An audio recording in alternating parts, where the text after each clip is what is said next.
Comment? Vous m'entendez? Oui. La présentation n'est pas comme elle n'est pas comme les autres présentations qui sont passées ou bien qui passeront. Donc, oubliez que vous appartenez au domaine de la physique ou de la chimie ou de la biologie ou de la philosophie, des sciences humaines et sociales ou de la communication.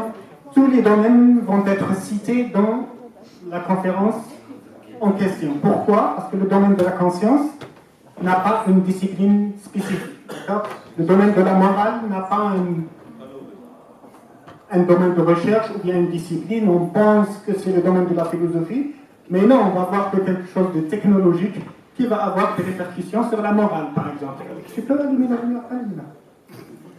Oui, c'est moi le plus important, c'est pas le D'accord? Donc, j'ai préparé quelques sujets, donc quelques orientations de la conférence pour ne pas se perdre dans la philosophie. La recherche en neurosciences, qu'est-ce qu'on utilise comme méthode pour faire des recherches en neurosciences? Quelle computation pour modeler les fonctionnements cérébraux? C'est-à-dire, si on veut parler d'une machine consciente, on va modeler cette conscience, ces facultés mentales, pour les mettre dans la machine. Mais quelle forme de computation? On parle de modeler quelque chose, on parle de computation, donc informatique et mathématique. Un semblant de conscience, est-ce que vraiment la machine est consciente, ou sera consciente?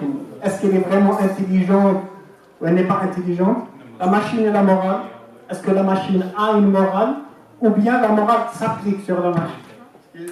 C'est pas la même chose. S'apprendre de l'autre. L'autre ici ne veut pas dire personne. D'accord? Je ne prends pas de vous. Oui, je peux apprendre de vous, vous pouvez apprendre de moi, mais ici on peut apprendre de la machine. Et pas sur n'importe qui. S'apprendre de l'autre. C'est-à-dire apprendre sur moi-même, sur vous-même, en faisant des recherches sur la machine.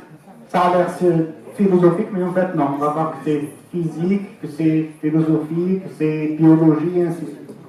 Ok? Pourquoi les neurosciences? Parce qu'on part de la définition de départ de l'intelligence artificielle, qui dit que modeler la pensée humaine pour la mettre dans une machine. Maintenant, l'intelligence artificielle aujourd'hui ne veut pas dire modeler l'intelligence humaine. D'accord? C'est arriver à un résultat sophistiqué, comme dit Cédric Villani. D'accord? Mais on va, puisque le titre c'est conscience et morale, donc c'est modeler la faculté humaine. Donc on va partir de cette définition et on va utiliser les neurosciences computationnelles. Pourquoi les neurosciences computationnelles? Parce que si on cherche à comprendre et à modeler le fonctionnement, on doit comprendre comment le raisonnement humain est calculé, s'il y a calcul dedans. D'accord? Si on comprend ce calcul, si on comprend cet algorithme, on va pouvoir le modeler. Ok? Quelles sont les méthodes de recherche en neurosciences? Tout d'abord, la première tâche consiste à comprendre le cerveau. Qu'est-ce que le cerveau? On a certaines méthodes. La première méthode de simulation. D'accord? TMS. Transcranial Magnetic Stimulation. Stimulation quelque chose. Ok? Oui, magnétique transcranienne. Transcranienne, c'est-à-dire qu'elle vient de l'extérieur vers l'intérieur. On stimule une partie du cerveau. S'il y a interaction ou s'il y a un changement dans la faculté, s'il y a développement ou restriction de conscience, on va l'étudier. Par exemple, est-ce que je pourrais mieux voir si je stimule la partie visuelle? Est-ce que je pourrais mieux calculer si je stimule la partie responsable des mathématiques? En fait, oui, je pourrais mieux calculer. Le temps de calculer, pas comprendre le calcul.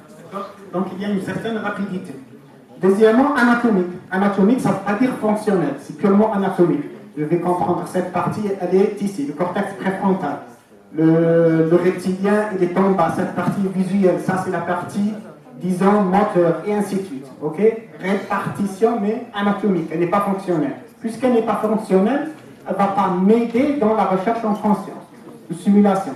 C'est pas parce que je veux créer un cerveau qui ressemble à ça que la machine va être consciente. Non, qui ressemble au fonctionnement et non pas à la structure anatomique.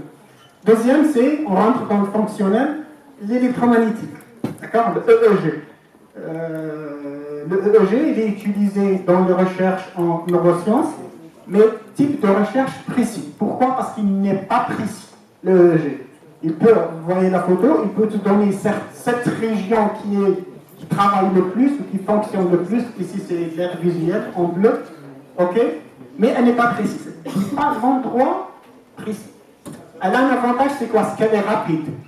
Parce que c'est électrique, vitesse de la lumière. Directement, au moment de production de cette faculté, elle est instantanément détectée. OK? Ce qui n'est pas faisable avec les autres techniques. Comme par exemple, l'IRM ne détecte pas la fonction à l'instant même. Ou, ce qui est le plus utilisé dans la recherche, ici en gris, mais c'est la machine, pas l'autre. L'FIRM, fonctionnel, d'accord? Parce que dans la recherche, on utilise beaucoup plus le fonctionnel. C'est-à-dire, oui, c'est important de savoir si ce point il est ici ou pas ici, ainsi de suite. Mais quelle est sa fonction? C'est ça le plus important. Okay? Maintenant, ces recherches nous apportent beaucoup de choses. Ils peuvent nous dire que cette partie, par exemple, il y a un aire qui s'appelle l'aire de Broca. Il est responsable dans la production de langage. Quand cette aire est endommagée, je ne pourrai pas produire. Ok? Je peux comprendre. Toi, tu parles, je te comprends. Si je veux te répondre, je ne pourrai pas te répondre. D'accord? L'autre, l'aire de Wernicke, il est responsable de la compréhension. Tu parles, je ne te comprends pas, mais je peux parler avec toi. Je te dirai éternellement que je n'ai rien compris. Je te le dis. Mais quand toi tu parles, je ne pourrai pas communiquer avec toi. Donc, les neurosciences et les recherches classiques, si je peux dire, en neurosciences, nous permettent de faire des rapports de corrélation. C'est-à-dire qu'il n'y a pas vraiment un rapport de causalité. Je peux assurer que cette partie du cerveau est utilisée pour cette faculté consciente. Mais est-ce que c'est cette partie qui génère cette conscience? Cette conscience? Non. Ça, on ne sait pas. Et on ne peut pas être sûr. Pourquoi? Parce qu'il y a le principe de neuroplasticité. C'est-à-dire que tu n'as pas un cerveau fixe, mais un cerveau qui change avec le temps. Même maintenant, il est en train de changer, qui se modèle en fonction de l'expérience. Et aussi, si jamais une personne a un accident, son cerveau va guérir avec le temps. Ou bien, par exemple, les sourds-muets. Ils utilisent la gestuelle.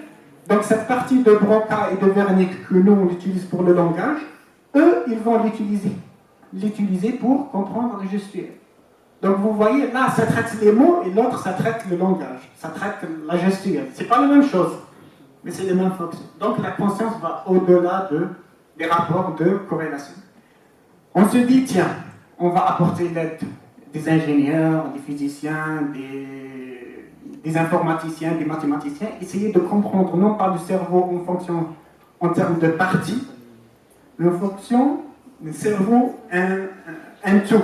C'est-à-dire que si je parviens à modeler tout le cerveau, comprendre, à créer un modèle de tout le cerveau dans une machine, la machine va devenir consciente. Ok? J'ai créé les mêmes conditions, le même type de computation. Est-ce que c'est faisable?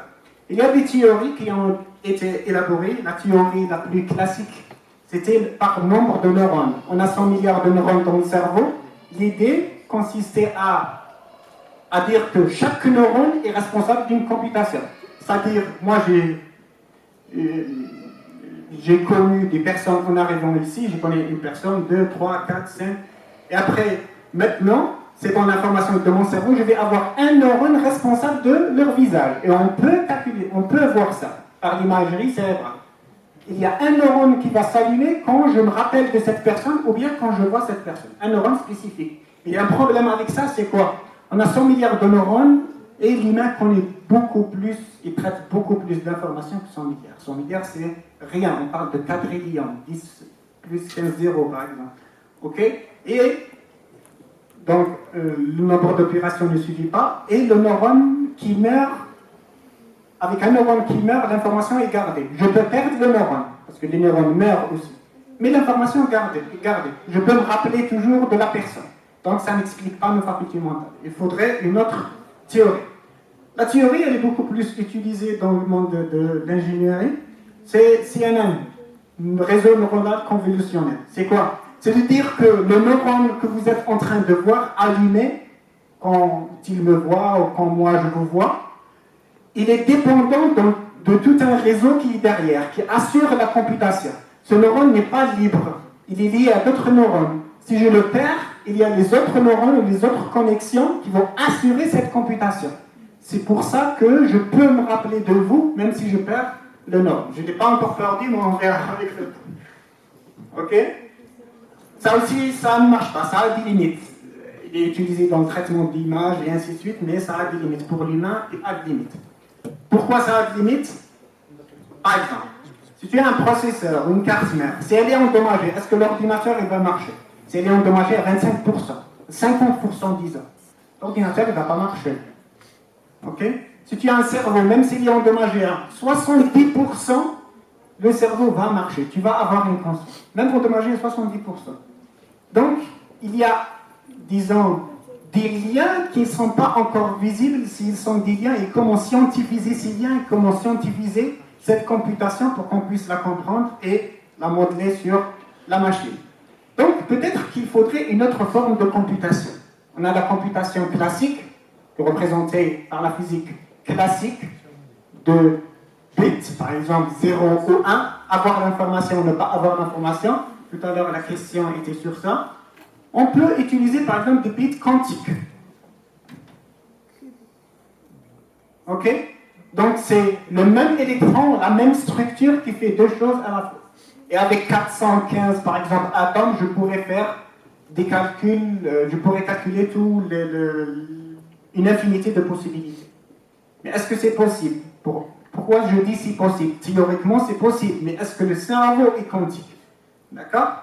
Maintenant, peut-être qu'on va faire un survol juste comme ça pour comprendre d'où vient le qubit. Donc, si tu as un projecteur de photons et tu as ça, l'expérience du double fente, un projecteur de photons, la première fente, elle est fermée, la première est ouverte, la deuxième est fermée, tu vas avoir ça. Ça, c'est le pourcentage d'arrivée du nombre de photons. D'accord? Je vais avoir beaucoup de photons au centre. Pourquoi? Parce que c'est proche de la rentrée. Okay? Je vais fermer la première, ouvrir la deuxième, la même chose. L'instant, tu dis, si tu ouvres le 2, tu vas avoir la même chose, ça. Mais en fait, non, on n'a pas ça, on a ça. Et ça, c'est la fonction d'une onde et non pas d'une particule. D'accord? Mais ça, c'est le photon. Les photons étaient bizarres. C'était connu depuis l'ère de Newton jusqu'à Einstein. Est-ce que c'est des ondes? Est-ce que c'est des particules? Peut-être que c'est pas la même chose avec les électrons. En fait, on fait ça avec les électrons. D'accord? Avec un électron, et c'est la même chose. Ouvert, les deux. Et c'est onde. D'accord? Le plus judicieux en physique quantique, c'est pas ça. D'accord? On peut le comprendre mathématiquement peut-être. Mais c'est si on ajoute un observateur ou si on veut mesurer ce qui se passe pour comprendre le mécanisme, ça devient particule. Donc la particule et toutes les particules qui existent en physique, dans le modèle standard de physique, sont des particules si tu les observes ou si tu les mesures. Si tu ne les mesures pas, c'est onde. Donc ça va t'aider, tu vas les comprendre, tu vas comprendre leur état, mais la démarche est statistique. Ce n'est pas leur état. Statistique ne donne pas quelle est leur nature. Elle te permet d'écrire, c'est autre chose. Donc, et on a découvert ça par accident. C'était pas... Ok? On n'a pas découvert... On a voulu voir que les électrons sont ondes et particules. Non, c'était un accident. Ça, c'est peut-être une forme de simulation. Il y a des électrons ou les photons, comme vous voulez, qui passent en ondes. On place un observateur, s'il veut mesurer, s'il veut voir qu'est-ce qui se passe, peut-être que les électrons ou les photons se séparent entre elles et toi tu passes avant, moi je passe après. Non, ils ne communiquent pas entre elles. Si tu veux mesurer, observer ça. Il y a peut-être qu'ils étaient devenus électrons le moment où je les ai mesurés. Et avant, ils étaient particules, ils étaient ondes. Non, ils étaient même particules avant le commencement de... Ils sont ondes, je l'ai vu, ils deviennent particules, ils étaient particules au moment de l'expérience. C'est pour ça qu'on l'appelle la dualité, c'est-à-dire ondes et particules, c'est pas qu'elles deviennent particules, non, elles sont ondes et particules. Quand je deviens la particularité d'onde c'est la particule qui reste, comme particularité. Ok? Pour le qubit, ça, il y a un projecteur de photons, par exemple. On va mettre un miroir à moitié argenté, c'est-à-dire il laisse passer le photon, il ne laisse pas. 50%, 50%, à moitié argenté. Et là, on va mettre quelque chose de solide, c'est-à-dire qui reflète la lumière. Disons des miroirs 100% argentés. Et l'autre aussi à moitié argenté. On va passer des détecteurs pour voir est-ce que c'est des photons ou est-ce que c'est des ondes ou c'est des particules. C'est toujours ce détecteur qui détecte 100% des photons. Et l'autre ce détecteur 1 peut détecter uniquement une seule condition, quand c'est des ondes. Ok? Donc, c'est des ondes. Donc, la manière de l'expliquer, c'est quoi? C'est que le même photon est passé par deux endroits en même temps. Et ça, on pourrait l'utiliser pour le calcul, on pourrait l'utiliser pour créer des ordinateurs quantiques, d'accord, qui sont donc virtuels jusqu'à présent, mais je pense que ça va venir. Ok? Ça donne le chat de Schrödinger qui, peut-être, le premier photon va passer, il ne va pas passer. Premier, il passe, il libère le poisson, il active la chose, donc le chat meurt. Le deuxième, il ne passe pas, le chat est en vie. Dans un monde quantique, le chat est mort et vivant en même temps. Donc, ça crée des problèmes de représentation. Mais ici, le chat, il est vivant. Donc, il danse en mode classique. On ne peut pas danser en mode quantique. On peut danser uniquement en mode classique.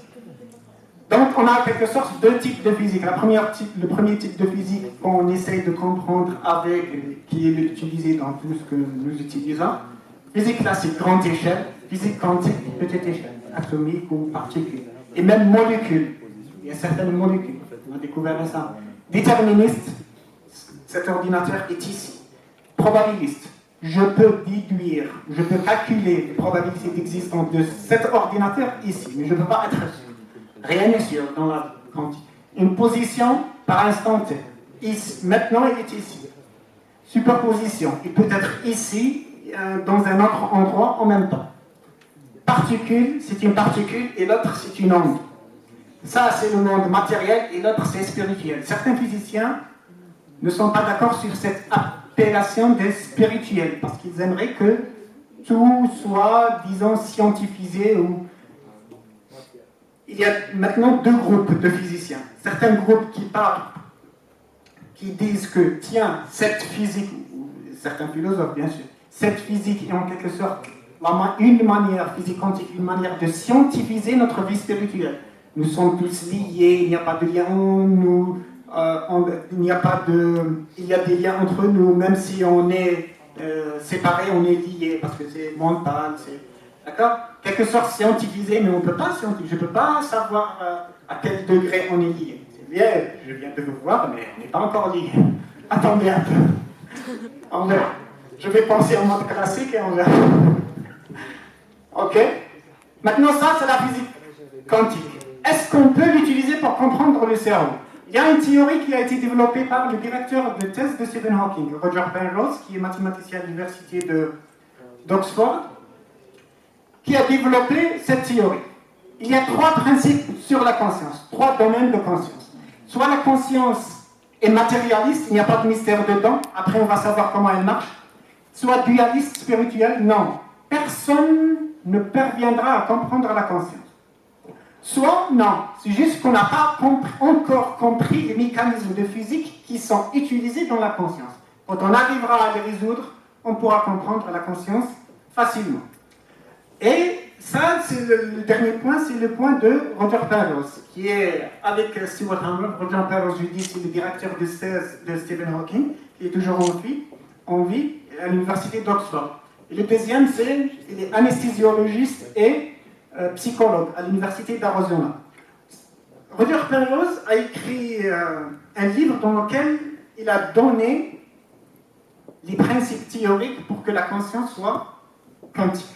Mais c'était des principes mathématiques, issus de physique. Il faut un mécanisme dans le cerveau. Ici, dans la physique quantique, on parle de ondes, on parle de particules. Mais dans le cerveau, non, c'est une échelle biologique. Il faut un mécanisme. C'est les neurones qui se quantiquent ou c'est quoi? Donc, Stephen Hawking a lu le livre de Roger Penrose, il lui a envoyé son deuxième livre, Stephen Hawking aussi a écrit un livre, il a vu le mécanisme. C'est quoi le mécanisme? Dans le cerveau, on a 100 milliards de neurones.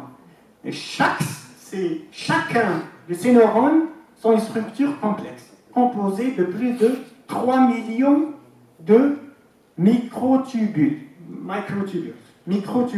D'accord? Ces microtubules sont de l'ordre de 4 nanomètres, okay? Chaque microtubule, ils peuvent être quantiques. Donc le mécanisme dans le cerveau, ce n'est pas des neurones, ce n'est pas des liens, ce n'est pas des particules, c'est des microtubules qui peuvent avoir cette caractéristique quantique. C'est quoi cette caractéristique quantique? de créer des bits quantiques, c'est-à-dire donner l'information et ne pas la donner. Faire deux choses en même temps, si tu veux. Ok? Donc, comment ça se passe? Donc, le microtubule, c'est le microtubule, parce que je prends son nom. Le microtubule, soit il donne le dépôt vers le haut, soit vers le bas. Donner l'information, ne pas donner l'information. Un seul choix. Maintenant, il peut faire les deux en même temps. C'est-à-dire ramener l'information, ne pas ramener l'information. C'est un état quantique. Ok? Avec ce type de computation, est-ce qu'on va avoir le nombre qu'on est en train de chercher? Oui. En fait, c'est 10 puissance 16 opérations dans chaque neurone. Avant, dans le modèle de CNN, Convolutional Neural Network, c'était le nombre de computations de tout le cerveau, c'était 10 puissance 16. Maintenant, c'est un seul neurone qui fait tout ce nombre de computations. Okay? Et plus il monte dans l'état biologique, biochimie et biologie, le nombre va baisser, puisque ça devient biologique, c'est pas quantique, d'accord? Ça devient en quelque sorte bit classique, ok? Donc, point de vue nombre, ça marche. Comment ça marche le principe? C'est-à-dire que l'information, moi je suis en train de vous voir. Mon cerveau, qu'est-ce qu'il fait? Il reconstruit l'information qu'il est en train de voir au monde extérieur. C'est-à-dire que l'information ne voyage pas depuis votre visage jusqu'à moi, non. L'information, elle est reconstruite dans l'espace-temps et c'est détaché. L'information est reconstruite dans l'espace-temps. Puisque le cerveau est quantique, donc il peut reconnaître cette, disons, courbe qui est faite à l'aide de cette matière, feu, temps, peu importe la structure. D'accord? Donc, en quelque sorte, c'est le cerveau reconstruit le monde, et ça crée aussi toute une philosophie, c'est-à-dire nous ne voyons pas le monde comme il est, mais comme on le construit. Ça le rend compte dans les philosophes, ok? Mais ça rend dans les scientifiques, ok? Donc ça, c'était en quelque sorte une théorie qui pourrait expliquer la caractéristique mentale en utilisant la physique quantique et qu'on pourrait utiliser ou exploiter pour les autres domaines. Mais comment maintenir cet état quantique? On ne peut pas maintenir un état quantique dans un état chaotique. Il y a beaucoup de perturbations de son, d'électricité, de champs magnétiques, d'interactions biologiques, d'accord? Donc c'est dur à maintenir la cohérence quantique dans un état perturbé, d'accord? On crée l'état quantique dans le laboratoire pour 1 millionième de seconde, je sais pas. Puis un modèle objectif de la conscience, c'est-à-dire que nous avons tous le même type de conscience, mais la conscience, elle est subjective. Ok?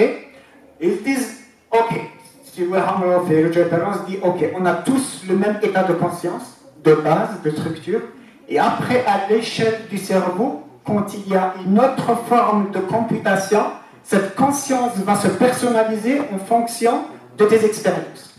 Ok?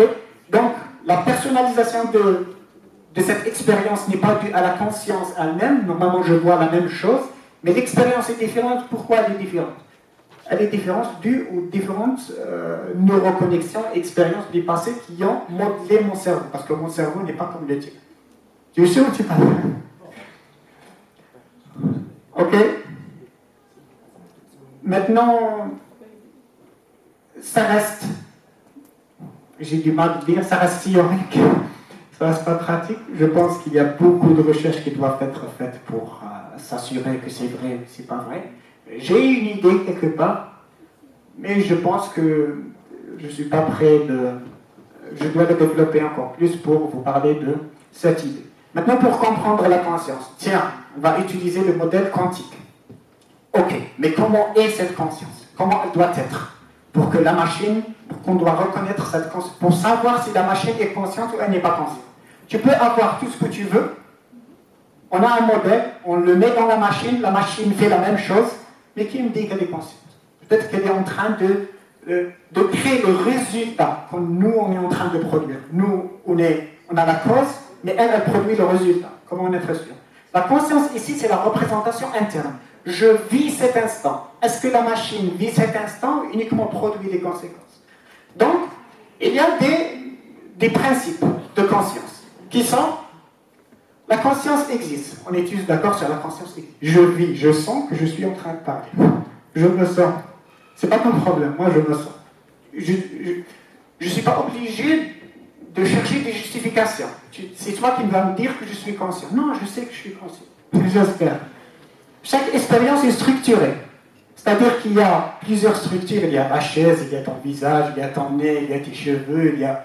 Mais toutes ces expériences, toutes ces informations sont structurées pour me donner une information que je suis en train de vivre. D'accord? Il y a des structures. Mais je ne vis pas les structures isolées. La couleur indépendante de la forme, non. D'accord? Je vis l'instant, je vis toutes ces informations sont structurées. Chaque expérience est unique. Je peux refaire la même expérience, la même conférence demain, dire la même chose, rencontrer les mêmes personnes, mais vous aurez une expérience différente. Donc chaque état de conscience est différent, unique. Intégration. Et toutes ces informations que je suis en train de voir, de sentir et ainsi de suite, je les vis. Ils intègrent une seule expérience. Ok? La dernière, la cinquième, exclusion. Il n'y a pas une superposition.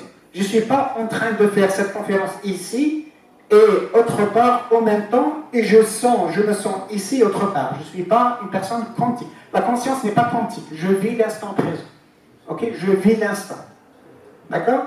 Maintenant, c'est quoi? C'est que toutes les technologies qui sont en train de développer, tous les robots et tout ça, violent ces principes de conscience. On va essayer de voir. La conscience existe. Oui, elle existe. Mais est-ce que tu peux être sûr pour le robot qu'elle existe? Même s'il te dit je suis conscient, après on va voir ça. Chaque expérience est structurée. Non, en fait, c'est pas tout est uniforme. Chaque information est traitée isolément et après il va donner ses informations. C'est pas structuré. Chaque expérience est unique. Le robot peut avoir la même expérience chaque jour. Il ne fait même pas la différence. Okay? Même deux robots peuvent avoir deux expériences, la même expérience. Des prototypes, les mêmes programmes. Exclusion, pas de superposition. Si on peut avoir deux robots qui traitent les mêmes informations, disent le même mot en même temps. Okay? Même plusieurs, une salle de robots comme ça, comme vous, comme ça. Et vous êtes en train de dire la conscience, qui n'est pas consciente. Okay? Donc, ça crée des problèmes par rapport à si on veut rendre la machine consciente. Un autre point. Le robot le plus célèbre, par exemple, on va prendre Sophia. Pas beaucoup de temps. Sophia, par exemple. Le problème, c'est quoi? Est-ce que c'est de l'intelligence quand elle est en train de traiter l'information? Et est-ce que c'est de la conscience? Est-ce que c'est de l'intelligence? Certains disent peut-être. Est-ce que c'est de la conscience? Ah non, mais après, on va voir. C'est même pas de l'intelligence humaine. Certains disent, tiens, on peut modeler l'intelligence humaine. On ne peut pas modeler l'intelligence humaine. D'accord? Pourquoi? Parce que l'intelligence humaine, elle n'est pas détachée de la compréhension, elle n'est pas détachée de la conscience. Ici, les humains, comme vous et moi, on a l'intelligence, on a la compréhension, et on a la conscience. Ils sont liés les uns des autres. D'accord? Je peux te dire quelque chose, mais tu seras forcé de comprendre quelque chose. Tu ne peux pas ne pas comprendre. Tu me dis, non, je ne peux pas comprendre la même chose. Ça, c'est un autre problème.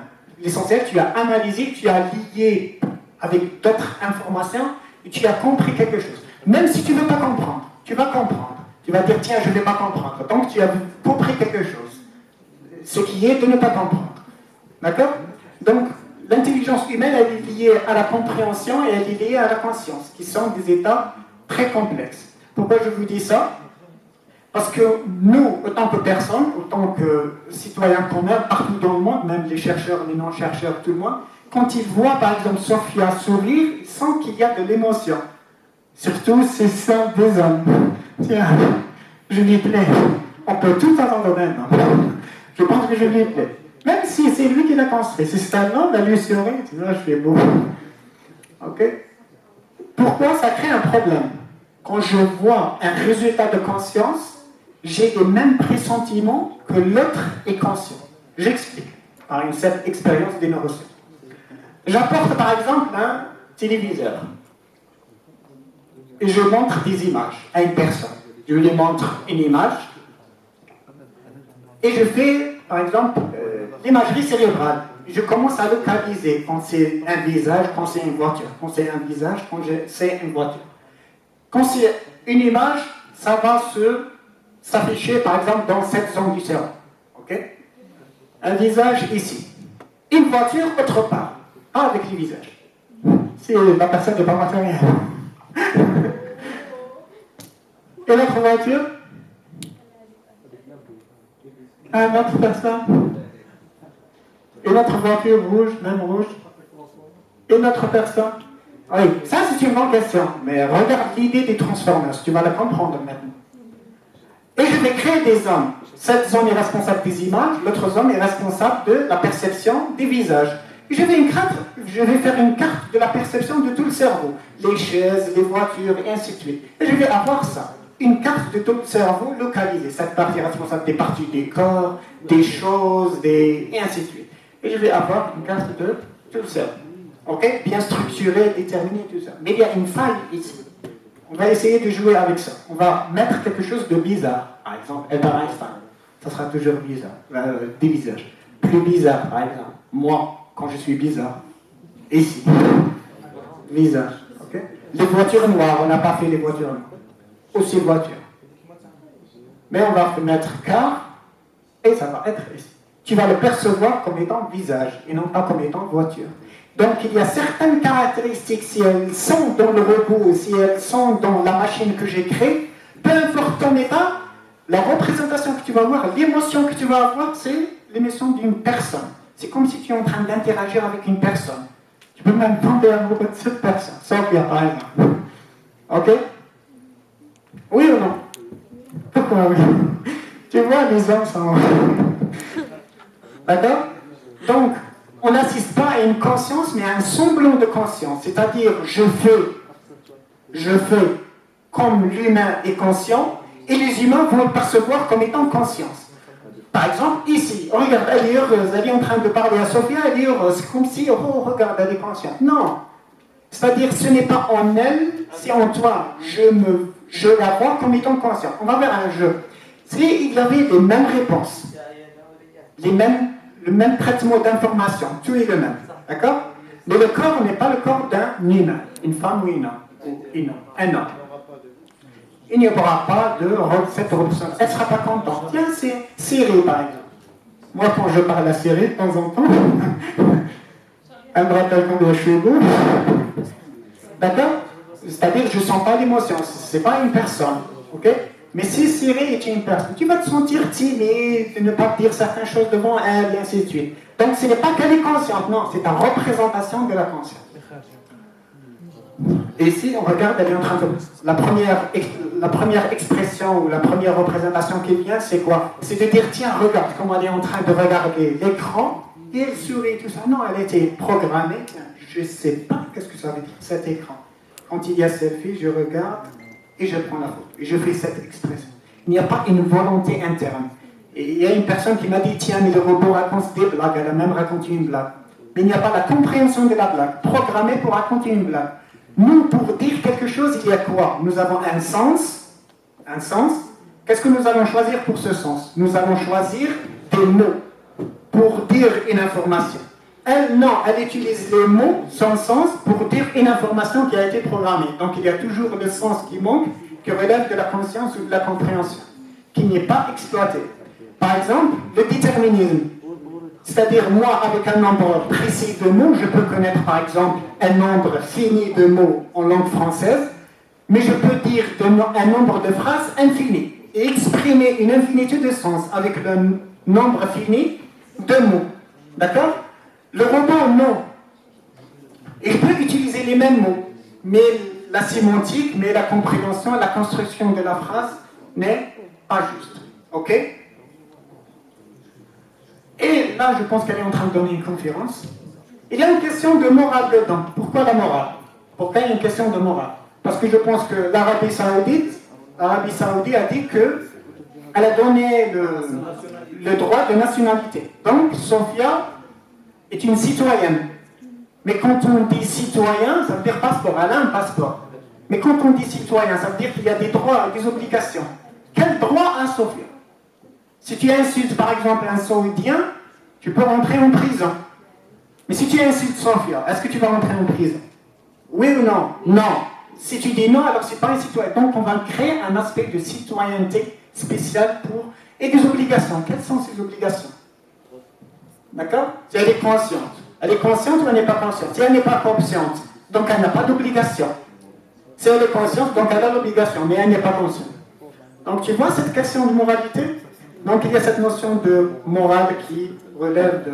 Puis le choix, évaluation morale. Il y a Cédric Villani qui avait donné une conférence sur l'intelligence artificielle. Je pense qu'il était lundi ou dimanche à Alger. Je ne sais pas si c'était la conférence, mais dans une autre conférence, il a dit on va redire l'exemple de morale qui tracassait Kant et tout ça. Il a dit tiens, si par exemple je passe en voiture et je dois tuer une personne, j'ai deux choix à faire. Soit tuer une personne, soit tuer un groupe. Lequel je vais tuer? C'est une question morale. C'est très difficile à faire. Il a dit, tiens, cette question de morale ne touche pas la machine n'est pas consciente. Mais s'il y a le pilotage automatique, et la machine doit faire un choix, comment on va faire? La machine, qu'est-ce qu'elle va faire choisir? Elle va choisir une personne, donc c'est moi qui vais la programmer de tuer une personne. Elle va tuer le groupe, c'est moi qui vais la programmer. On va la laisser faire, c'est de l'inconscience. Comment faire? Donc ce choix de conscience, de choix de geste, d'acte moral va créer des répercussions. Le robot n'est pas obligé d'être conscient, il n'est pas obligé d'avoir une morale ou d'être libre pour que la question de morale est évoquée. Donc il peut être inconscient, il peut être non intelligent, programmé, mais il y a la notion de morale qui est dedans. D'accord? On peut aller plus loin encore, par exemple, dire que les robots sont conscients. À un point donné, on peut arriver peut-être à des robots conscients.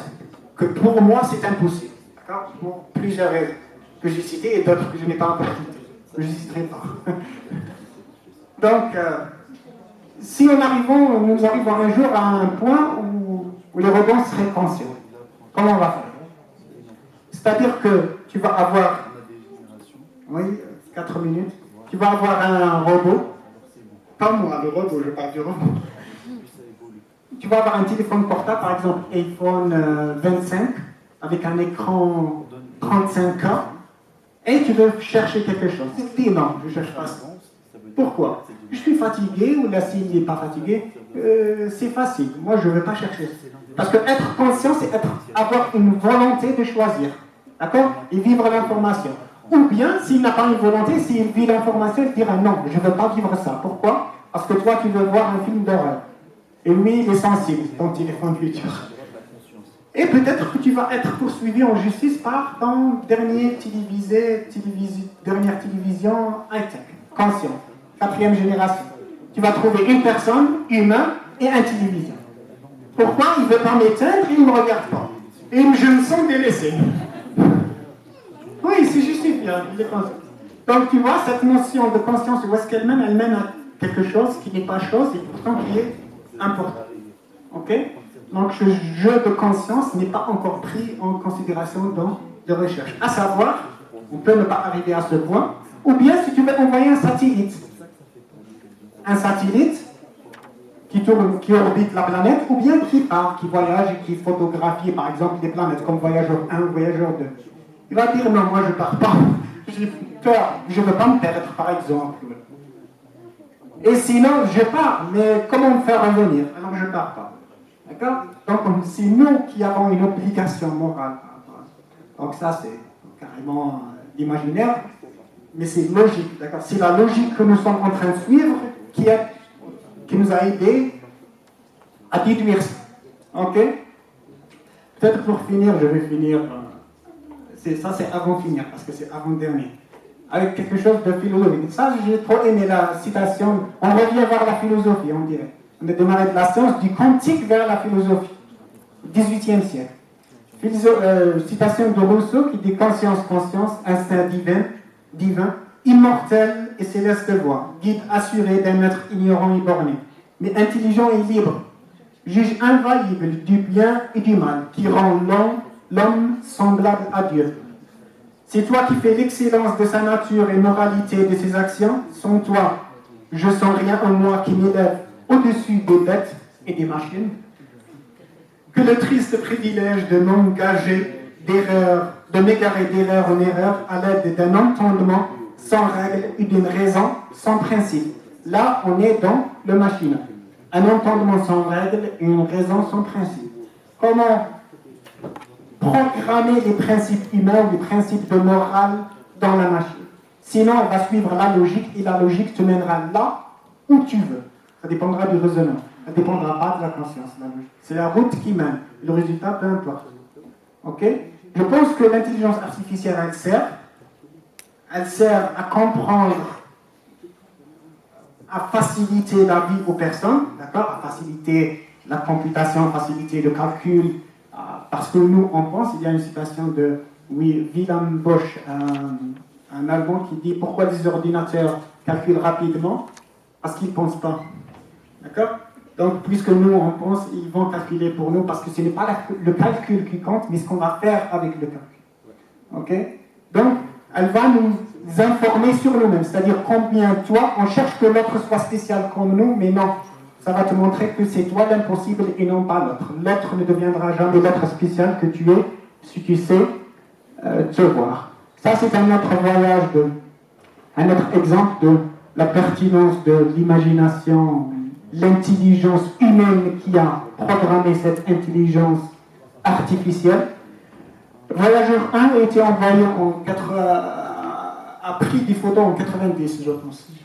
En 1990, il a pris des photos de la Terre, de loin, quand il est passé par Saturne, je pense. Et la Terre est ici. C'est 7 points.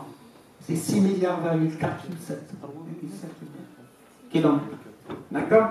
Donc, l'intelligence artificielle peut nous montrer, nous faire déduire combien tu es rare, par exemple, ou combien tu es unique dans l'espace ou ici sur Terre. Donc, il y a quelque chose de moral. Maintenant, c'est nous qui sommes créateurs de morale, c'est nous qui sommes, pas créateurs de morale, mais évaluateurs de morale, nous apprenons de la morale, mais cette morale, on n'apprend pas forcément de l'humain, de l'animal, de la nature, mais on l'apprend aussi de quelque chose qui nous ressemble et qu'on a voulu qu'il soit comme nous. Qu'il ne sera peut-être jamais. Merci. Thank you, Mr. Mohamed. Any questions? Comment on peut évaluer notre intelligence? C'est par rapport à quoi?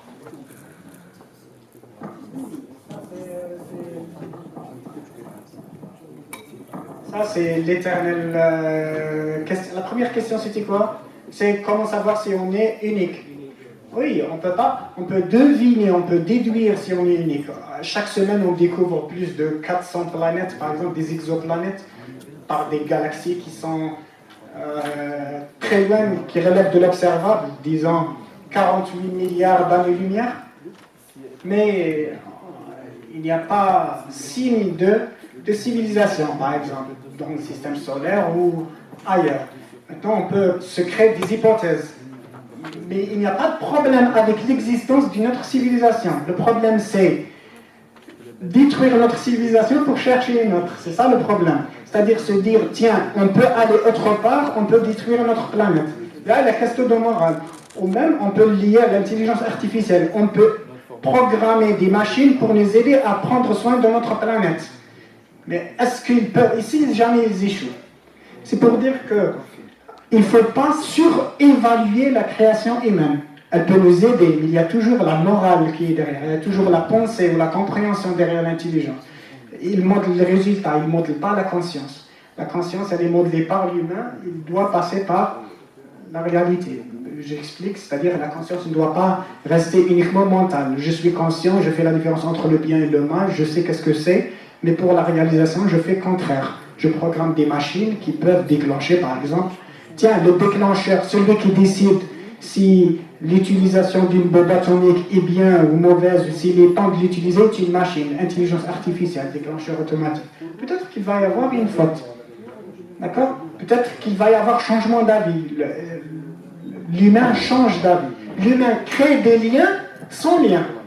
Il sait qu'il est conscient, il sait qu'il a fait le bon choix. D'accord? Moi, je peux faire un acte, je dis non, j'ai la conviction que c'est vrai, et c'est vrai, je ne suis pas obligé de le prouver. Par exemple, de me prouver de faire du bien, de faire ça, de faire ça. David Deutsch dit les lois de la nature sont écrites par le langage des mathématiques, mais les lois de la morale ne le sont pas. Donc, les lois de la morale dépendront toujours de la décision humaine. Maintenant, comment elle est cette morale? Le fait qu'elle dépend de la décision humaine, c'est-à-dire que nous avons les capacités de juger. Mais si elles dépendent, les lois de la morale ne dépendent pas de la science ni de la machine, ça veut dire qu'ils n'ont même pas la capacité d'évaluer. Donc c'est à peu près ça. Et pour comment évaluer si l'intelligence est bien et il n'est pas bien, ça dépendra de l'évaluation, le contexte dans lequel elle est utilisée. Tu peux être intelligent ici, domaine mathématique, mais tu es aussi intelligent. Domaine mathématique, tu es très bien. Domaine, par exemple, sport, tu n'es pas bien. Là, tu as l'intelligence corporelle.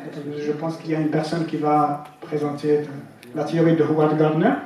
Et tu n'es pas bien en intelligence mathématique logique. Donc, il y a une notion, disons, multiple de l'intelligence. On connaît 3 choses sur l'intelligence. L'intelligence est multiple, elle n'est pas singulière. Intelligence positive, visuelle, kinesthésique, spatiale, personnelle, interpersonnelle, intrapersonnelle, ainsi de suite. Elle interagit, d'accord? Elle interagit avec le contexte et elle est spécifique. On peut avoir la même intelligence corporelle, le même nombre, le même pourcentage si on peut la calculer, mais la réalisation ne sera pas la même. Donc elle est aussi personnalisée. Donc c'est difficile de calculer ou d'évaluer l'intelligence. L'évaluation dépend du contexte. Et quand ça ne dépend pas du contexte, quelque chose de général, ça dépendra de la conscience. Je peux produire quelque chose d'intelligent, mais moralement ou consciemment, ça ne se fait pas. Donc je stoppe l'intelligence pour faire passer la conscience. Je peux te donner un exemple, mais je pense que tu vas comprendre. Thank you. Je commence. Bonjour. Est-ce que le cerveau humain est en état de développement? Par exemple, dans 1000 ans, 2000 ans à l'avenir. Si oui, comment vous prévoyez le cerveau humain et l'intelligence artificielle? Est-ce qu'il y aura les rôles ou quelque chose dans le genre?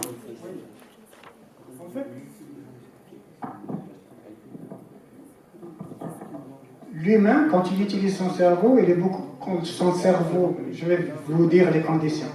Quand il utilise les vraies compétences du cerveau, il peut être plus efficace, même en calcul, que le meilleur des ordinateurs, peut-être, ou la plupart des ordinateurs. Par exemple, pour la mémorisation. Nous, on a du mal à mémoriser, mais il y a des personnes qui peuvent ne pas oublier. Ils n'oublient aucune information depuis le temps qu'ils se rappellent jusqu'à présent. Peuvent dire, tiens, il y a 25 ans, à 7h30 du matin, je faisais ça, j'ai vu ça, il avait cette couleur, il a dit ça, il a dit ça, il a dit ça, moi Ils peuvent réécrire leur vie, avec la seconde. Donc, est-ce qu'ils ont quelque chose dans le cerveau qui est différent? Non. On dirait qu'il y a des structures ou des labyrinthes, si je peux dire, d'accord, qu'on n'a pas encore compris, qui, eux, sont la solution de l'utilisation de ce mécanisme. Par exemple, il y avait une personne normale, qui avait une mémoire normale, d'accord, comme la plupart parmi nous, qui a eu un accident. D'accord? Après l'accident, il s'est mis à se rappeler de tout. Donc c'est l'accident qui a déclenché cette faculté. Il ne s'est pas rappelé de tout qui s'est passé après l'accident, mais même les événements qui se sont passés avant. Et il est devenu comme les autres, super-humain, si je puis dire. D'accord? Donc il y a certaines astuces ou certains trucs, si je peux dire, ou routes dans le cerveau qu'on n'arrive pas à comprendre. Ça, peut-être, c'est pour répondre à ta question sur le futur du cerveau humain, ou à quel point. Peut-être qu'on pourra exploiter ça et les humains seront super-humains. Mais ils ne seront pas super conscients. Pourquoi? Parce qu'on a ce type de personnes, mais ils n'ont apporté aucune théorie. Il y a des personnes qui mémorisent un livre en lisant, qui peuvent faire des calculs à l'infinité, qui peuvent donner le nombre de pi sans jamais s'arrêter, mais ils n'ont pas de théorie. Donc, ce n'est pas calculer l'information, c'est la représentation de l'information et comment créer des liens sans lien. C'est une faculté humaine.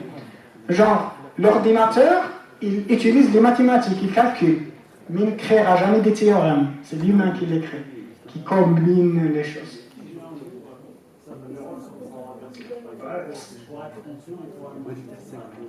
Pour être conscient, il nous faut une machine pour être conscient. Oui, je pense que ça sera une bêtise. C'est-à-dire l'humain aura tellement oublié qu'il est conscient qu'il... oui, peut-être, oui, c'est par définition conscient. Mais on reste dans la philosophie. Moi, je dis que je dis que... Attends, pour savoir ce que je dis. Le savoir est impartial. Il peut être utilisé pour le bien ou le mal. Je dis que le savoir est impartial. Il peut être utilisé pour humaniser ou déshumaniser les humains. Genre, on était conscient, cherchant à être plus intelligent. On est en train de devenir intelligent, prouvant que nous ne sommes pas conscients. Tu m'as compris? Thank you. More. Parce qu'on a beaucoup de temps, il y a peut-être une personne qui va passer, Oui. non? Oui. Deux personnes. Sinon, je suis ici, je reste ici, vous pourriez poser une question après. Sinon, ça, c'est ma page. Vous pouvez m'envoyer n'importe quelle question, si jamais j'ai la conscience.